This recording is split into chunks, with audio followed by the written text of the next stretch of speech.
We're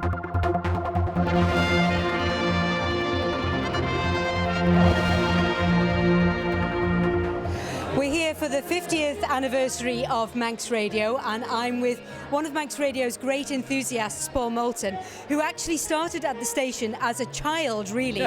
Paul, it was something of probably child labour, really, wasn't it? It was. I did my O-level project on this. By the way, this is quite weird that Sheena's interviewing me, but I love it. This is different. But yeah, I was 14, did my O-level project, and we got some pictures of me and what I wrote, and my lovely italic handwriting. I just realised that I'd love to do radio, and you know, it just caught me, the imagination. I was very lucky that I became a T-boy there, and I worked in Saturday afternoons. I went up on the holidays. You drove them mad because you would never take no for an answer. Well, you've always got to say no, never say no for an answer. You know that, Sheena. I say, Sheena and me, we worked together for many years. You in the newsroom, I was in presentation. But I started in the traffic department, which is basically where you write the ads out. I took in 1982 my video camera, my very first video camera, into the station.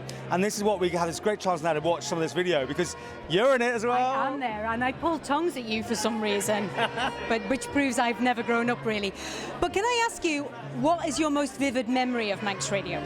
I think it was such a community feel to it, and it was the only show in town, admittedly, but we had to be all things to all people. Now, I was a presenter, you were the news, and you were always saying, right, we've got to cut out, we've got to go straight, we've got a news flash, and it was driven by that sort of thing. And I mean, those days, you wrote, had a very tight ship. I mean, all the news had to change by lunchtime, and don't forget, this was before the days of the internet. You had to go and source news.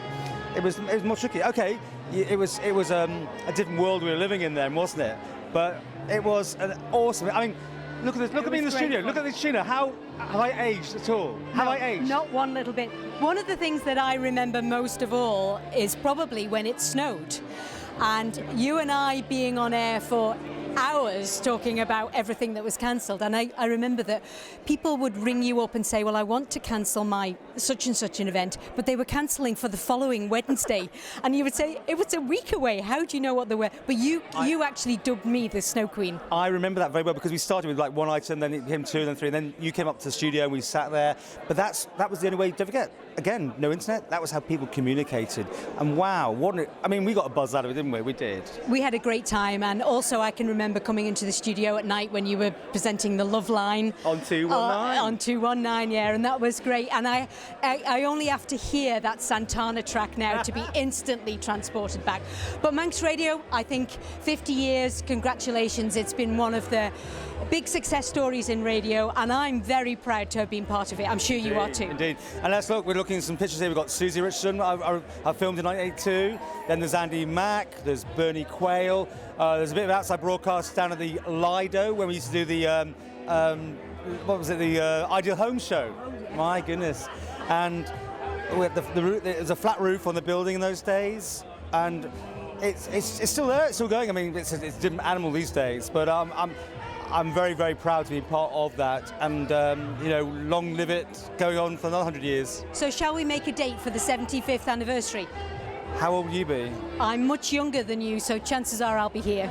And I might not be. Anyway, happy birthday, okay. Manx Radio. Bit weird this, me being interviewed, but it was actually a great excuse to run the old video. And thank goodness, I mean, remember the video camera I had? It was like a big thing, and on this side I had a VHS recorder. And now we're recording on this thing the size of but awesome. And it's a great turn, hasn't it, seeing all the people from yesterday. So many faces I haven't seen for 20 years. It's been fantastic to catch up with everybody.